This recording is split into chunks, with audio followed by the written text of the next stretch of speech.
So we are conducting activity in which we have taken sodium carbonate and we are adding hydrochloric acid in it. So the topic is how acids react with metal carbonate and metal hydrogen carbonate. What we have taken is metal carbonate and we are observing what will happen if we add acid into it. Okay.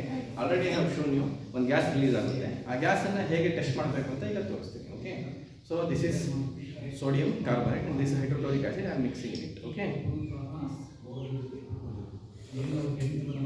Ready? I have trapped a gas. Okay. Just observe the flame of the candle. What happened?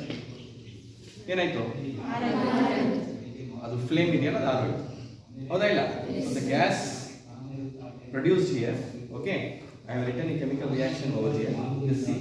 So when sodium carbonate reacts with hydrochloric acid, sodium chloride will form, water will form, and the gas is CO2 because we know that CO2 extinguishes fire. CO2 ಏನು ಮಾಡುತ್ತೆ? ಉಳಿತಾ ಇರೋ ಬೆಂಕಿನ ಆರಿಸುತ್ತೆ. ನೋಡಿದ್ರಲ್ಲ ಆರೋಯ್ತಲ್ಲ ಈಗ. ಆಮೇಲೆ ಬಾಯಲ್ಲಿ ಮುಟ್ಟು ನೋಡಿ. ಹೇಗಿದೆ? ಹಾಟ್ ಇದೆ. ಹಾಟ್ ಇದೆ ಅಂದ್ರೆ ಹೀಟ್ ರಿಲೀಸ್ ಆಗ್ತಾ ಇದೆ. ನಿಮ್ಗೆ ಬಂದ್ಬಿಟ್ಟು ನೋಡಿ.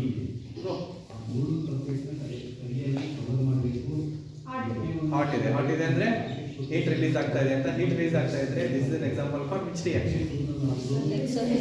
Exothermic reaction. Reaction ಹೀಗಾಗುತ್ತೆ. ಹೀಟ್ ಕೂಡ ರಿಲೀಸ್ ಆಗೋದ್ರಿಂದ this is an example for exothermic reaction. Understood? Sodium carbonate reacts with hydrochloric acid to form sodium chloride. ಇದರಲ್ಲಿದೆ ವಾಟರ್ ಇದರಲ್ಲಿದೆ ಕಾರ್ಬನ್ ಡೈಆಕ್ಸೈಡ್ ಗ್ಯಾಸ್ ಹೋಯಿತು. ಹೇಗೆ ಐಡೆಂಟಿಫೈ ಮಾಡೋದು ಕಾರ್ಬನ್ ಡೈಆಕ್ಸೈಡ್ ಗ್ಯಾಸ್ ಅನ್ನ? ಉರಿತರೋ flame ಅನ್ನ ಆರಿಸಬೇಕು. It will extinguishes fire. Fire ಅನ್ನ extinguish ಮಾಡಬೇಕು. And another observation is whenever you touch this simple ಹೇಗಿದೆ? ಹಾಟ್ ಇದೆ ಅಂದ್ರೆ ಬಿಸಿಯಾಗಿದೆ. ಬಿಸಿಯಾಗಿದೆ ಅಂದ್ರೆ ಹೀಟ್ ರಿಲೀಸ್ ಆಗ್ತಾ ಇದೆ. ಹೀಟ್ ರಿಲೀಸ್ ಆದ್ರೆ it is an example for exothermic reaction. Okay, ಚಲೋ ಸ್ಟಾಪ್.